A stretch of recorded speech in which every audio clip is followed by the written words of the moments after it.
नमस्कार, स्वागत है आपका द फोर्थ स्टेट मंच पर। मेरा नाम है रविंद्र सिंह शोरान और हमारे साथ जुड़ गए हैं गुरदीप सिंह सप्पल।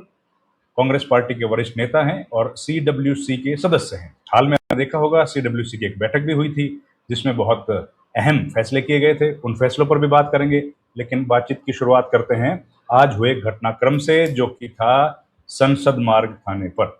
सर नमस्कार, बहुत बहुत स्वागत है आपका। नमस्कार जी। सर आप तो सारा दिन थे वहां पे, थोड़ा बताइए ना क्या घटनाक्रम हुआ, क्या जरूरत पड़ गई राहुल गांधी को जाने की, और पुलिस का बर्ताव कैसा रहा, जरा हमारे दर्शकों को।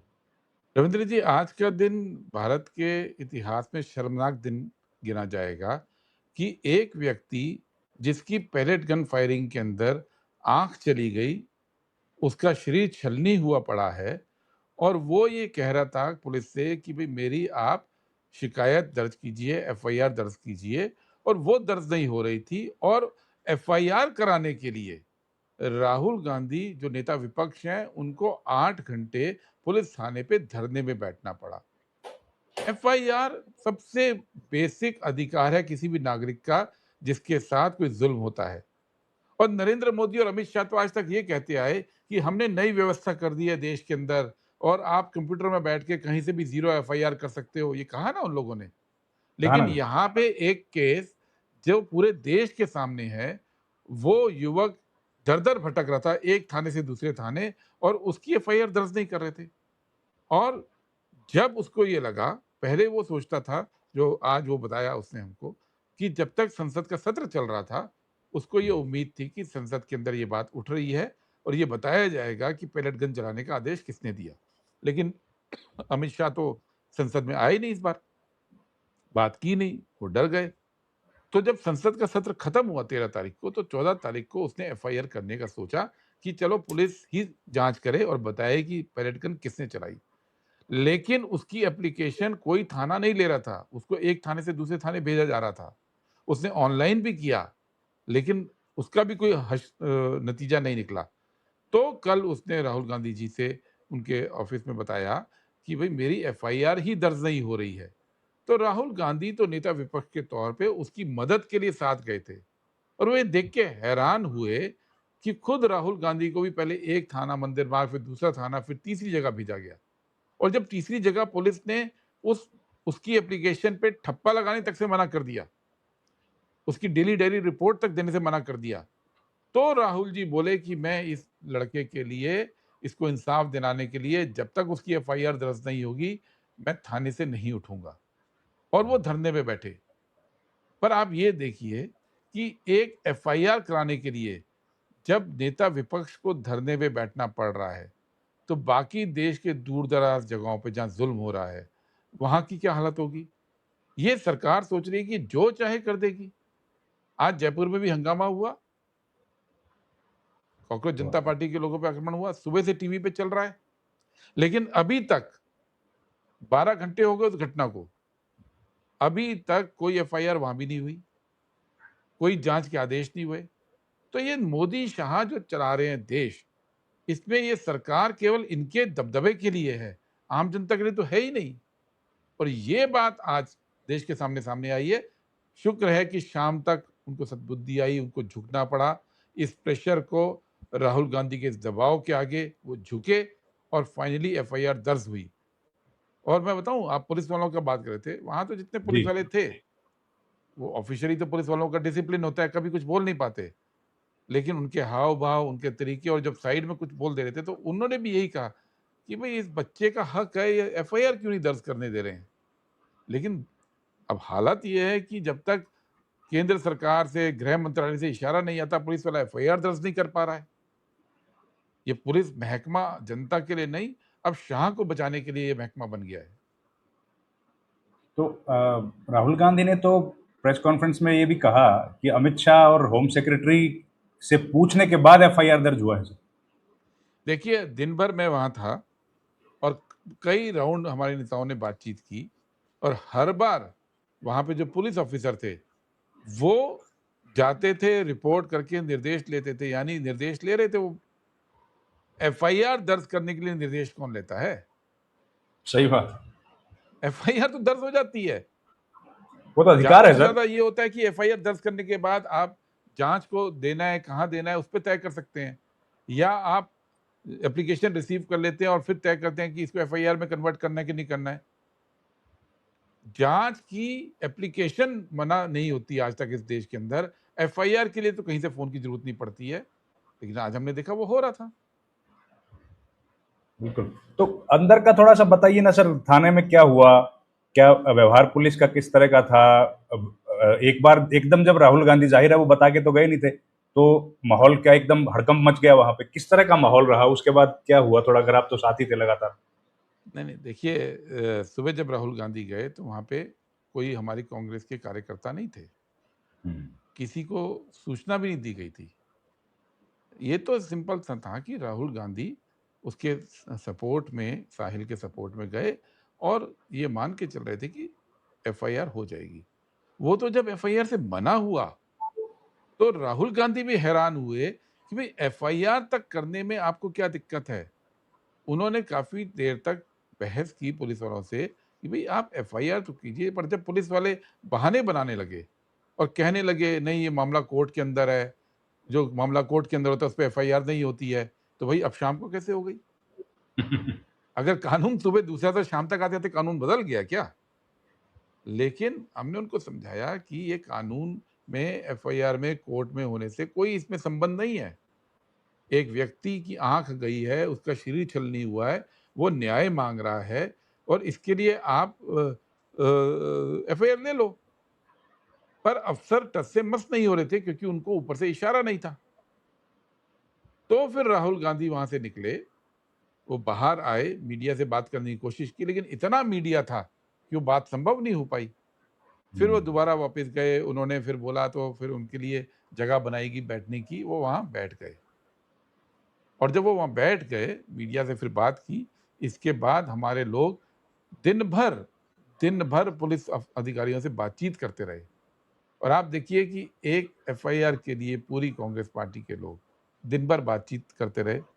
फिर जब ये खबर फैली आग की तरह कि राहुल गांधी पुलिस थाने पे धरने पे हैं, तो सब जगह से कांग्रेस के सपोर्टर्स, लीडर्स और दूसरे लोग पहुंचने लग गए और बहुत ही डिसिप्लिन के साथ वहां पे हमारे लोग थे। वो देशभक्ति के गीत गा रहे थे, वो आराम से ये बात कर रहे थे, क्योंकि क्योंकि कांग्रेस एक डिसिप्लिन, गांधी जी की फोर्स है। वो अहिंसा से गाने गाते हुए किस तरह से प्रेशर बनाया जा सकता है, चरखा काटते हुए कैसे प्रेशर बनाया जा सकता है, आज देश ने वो भी देखा। जी। और वो प्रेशर के आगे मोदी शाह का जो पूरा अहंकार है, वो शाम तक आते आते चूर हो गया है। वो अहंकार टूट गया है। तभी इशारा देना पड़ा कि एफआईआर हो और मामला खत्म हो। जी, तो पुलिस का व्यवहार कैसा था सर? पुलिस के जो अधिकारी थे, देखिए, कर्मचारी थे? अभी इस देश के अंदर फिजा बदल गई है रविंद्र जी। अच्छा। हम जहां भी देख रहे हैं वो अपने ऑर्डर के, मजबूरी के तहत कुछ करें, लेकिन उनका हाव भाव, उनकी आंखें, उनका जेस्चर, वो जनता के प्रति आज संवेदना लिए हुए है। हाँ। ये बात स्पष्ट दिख रही है। लोग हैरान हैं कि इस देश में हो क्या रहा है। और उन वो पुलिस वाले बच्चों से, युवाओं की चिंताओं के साथ मुझे लगता है अपने को आइडेंटिफाई कर रहे हैं। ये स्पष्ट देखने में आ रहा है आज। और ये बिल्कुल। केवल कुछ पुलिस वाले नहीं, बहुत बड़ी संख्या में अधिकारी भी देश भर में, अब वो लोग धीरे धीरे दुखी हो गए हैं, क्योंकि ज्यादातर लोग इस देश में लोकतंत्र और भारत के लिए काम करते हैं। उनको ये नहीं अच्छा लग रहा है कि भारत की जगह काम करने की जगह आरएसएस की जगह काम करना हो गया है। आरएसएस राष्ट्र नहीं है, ये ज्यादातर जो लोग हैं वो ये मानते हैं अब। और वो जो पूरा एक माहौल बनाया था, वो माहौल आज टूट गया है। आज आज लोग ठगे हुए महसूस कर रहे हैं मोदी सरकार से। जी। आज लोग देख रहे हैं कि ये केवल by propaganda, for propaganda, of propaganda की सरकार है। लोग ये देख रहे हैं।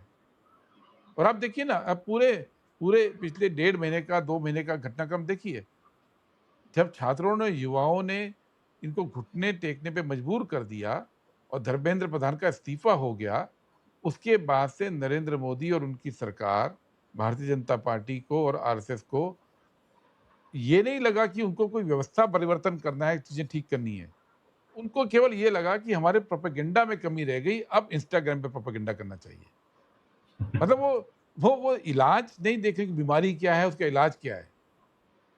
वो ये देख रहे हैं कि अरे बीमारी का विज्ञापन गलत तरीके से हो गया है, दवा देने की जरूरत नहीं है, विज्ञापन को ठीक करो। और बिल्कुल। वही काम मोहन भागवत कर रहे थे, वही काम मोदी कर रहे थे। तो ये कमाल के लोग हैं कि जो ये महसूस ही नहीं करते कि आप देश की सत्ता चला रहे हो, 150 करोड़ लोगों का भविष्य आपके हाथ में है और आपको उनके बारे में सोचना है, उनके बारे में सोचकर बात करनी है, उनके दुख दर्द को दूर करने की नीतियां बनानी है। ना, कोई नीतियों की बात नहीं कर रहा है। कह रहा है इंस्टाग्राम सब चलाना सीख जाओ। मोहन भागवत जनजी से जनजी की लैंग्वेज में बात कर लें और नरेंद्र मोदी अपने को जनजी के साथ जोड़ने के नए-नए तरीके खोज लें तो ठीक हो जाएगा। पर अब ये ठीक नहीं होने वाला। लोग समाधान चाह रहे हैं। लोग प्रोपेगेंडा नहीं चाह रहे हैं बच्चे ये चाह रहे हैं समाधान। बिल्कुल। आखिरी सवाल इस मुद्दे पर सर, क्या किसी ने आज भी राहुल गांधी जी के कान में कहा कि भाई कुछ करो इनका, जो पिछली बार कहा था पुलिस वालों ने? देखिए राहुल गांधी जी को जो कहा गया वो तो राहुल गांधी बताएंगे, लेकिन हम लोग जो खड़े थे हमने जो नोटिस किया वो हमने आपको बता दिया है। और ये बात सच है, ये बात सच है बहुत बड़े पैमाने पर। वो लोग ये बता रहे हैं क्योंकि उनके अपने बच्चे भी दुखी है ना। ये जो लोग वहाँ पे ड्यूटी पे हैं, वो ज़्यादातर लोग कोई आरएसएस के साथ जुड़े हुए लोग तो हैं नहीं। ये वो लोग हैं जिनके आम परिवार हैं, जो केवल और केवल शिक्षा के नज़रिए से आगे बढ़ना चाहते थे और वो रास्ते बंद हो रहे हैं उनके। वो देख रहे हैं कि उनके बच्चों का भविष्य अंधकार है। आज जितने पुलिस वाले वहाँ ड्यूटी पे हैं, कितनों को गारंटी है कि उनके बच्चों को पढ़ लिख के नौकरी जो है मिल जाएगी? कितनों को गारंटी है कि उनके यहाँ जो गाँवों में काम हो रहा है, उसमें अब कमाई बढ़नी शुरू हो जाएगी? 12 साल में तो बढ़ी नहीं। कितनों को गारंटी है कि जो फीसें हैं महँगी-महँगी और इस समय इतनी महँगी फीसें हो गई हैं पूरे देश में, वो उनके परिवार के बच्चे दे पाएँगे? ये राइट। दर्द तो उनका भी है ना। बिल्कुल, बिल्कुल।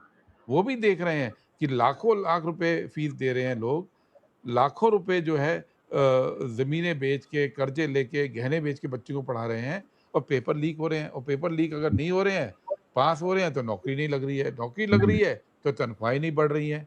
ये तो राइट। वो लोग भी देख रहे हैं ना, बिल्कुल, वो कोई बिल्कुल। देश से अलग थोड़ी है। राइट। लेकिन जेपी नड्डा, रविशंकर प्रसाद तो कह रहे हैं कि राहुल गांधी अराजकता फैला रहे हैं। देखिए जेपी नड्डा और रविशंकर प्रसाद या बीजेपी के लोग अब शब्दों की परिभाषाएँ बदलने पे आ गए। आज तक तो दुनिया ये मानती थी अराजकता वो होती है जब आप कानून को नहीं मानते। अराजकता होती है कानून को चुनौती देना, कानून के खिलाफ जाके बात करना। थाने में जाकर एफआईआर की मांग करना अराजकता कब से हो गई? वो तो कानून को मान के कानून से अपील की जा रही है कि भई मेरे साथ ज़ुल्म हुआ, मुझे न्याय दो। वो साहिल लड़का ये माँग रहा था ना और राहुल गांधी उनके समर्थन में ये कह रहे थे कि भई ये लड़का ठीक कह रहा है, इसका एफआईआर दर्ज करो। एफआईआर दर्ज करने की मांग करने को इस देश में अराजकता वही बता सकते हैं जो इस देश के बौद्धिक लोगों को दिमागी नक्सल बता सकते हैं। ये वो लोग हैं, ये कुछ भी कह सकते हैं आज की तारीख में। पहले भी कुछ भी कहते थे, पर पहले इनकी कलई खुली नहीं थी। अराजकता ये नहीं होती है रविंद्र जी। ये देश के संविधान में विश्वास था, गांधीवादी तरीकों में विश्वास था, लोकतंत्र में विश्वास था कि ये जानते हुए कि मोदी और शाह बिल्कुल निरंकुश सरकार चला रहे हैं, ये जानते हुए कि ये सरकार पुलिस व्यवस्था हो या दूसरी संस्थाएं हों उनको ध्वस्त कर रही है, ये जानते हुए भी कि इन्होंने जानबूझकर आदेश दिए थे कि छात्रों को, युवाओं को कीलों वाली लाठियों से मारा जाए, पेलेट गन से मारा जाए, इलेक्ट्रिक शॉक वाले डंडे मारे जाएं, बिना वर्दी के लोगों को भेज के इनको पिटवाया।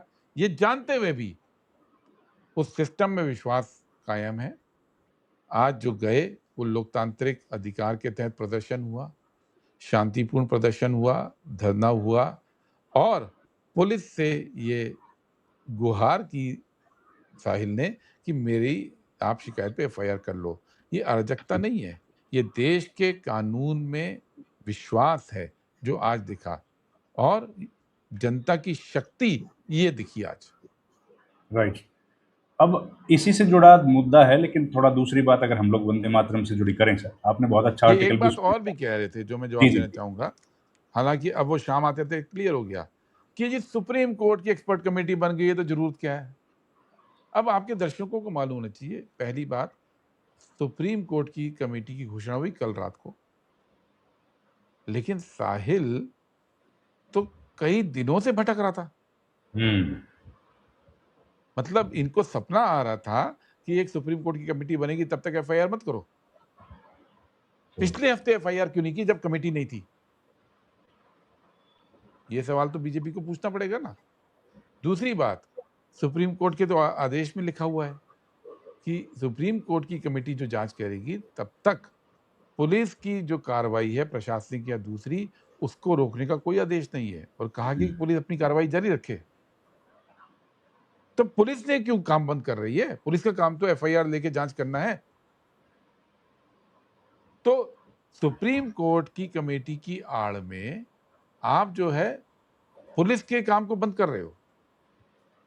आप एफआईआर का अधिकार छीन रहे हो। ये बीजेपी वाले बिल्कुल बहलाने के लिए, बरगलाने के लिए हो गए हैं। और आज इनसे दोबारा पूछिए ना, आप इनसे सबसे, फिर क्या हुआ आपके ज़ीरो एफआईआर के कॉन्सेप्ट का? प्रधानमंत्री खुद बोल रहे थे ना, कहीं भी कंप्यूटर में बैठ के ज़ीरो एफआईआर हो जाएगी, देश का कोई भी व्यक्ति कर देगा। अब क्या हुआ उस अधिकार का? और फिर जो पूरा दिन समझाते रहे कि नहीं सुप्रीम कोर्ट ने संज्ञान ले लिया तो अब इसमें संभव नहीं होता, तो क्या अब शाम को आपने गैरकानूनी काम किया है? क्या पुलिस ने गैरकानूनी काम किया है? अब बीजेपी के लोग क्या बोलेंगे? ये नेताओं के पास इनके मजबूरी है बेचारों को, जी। इनको अमित शाह को बचाना है और राइट। बचाने के लिए कुछ भी बोल रहे हैं, लेकिन लोग सच समझ रहे हैं।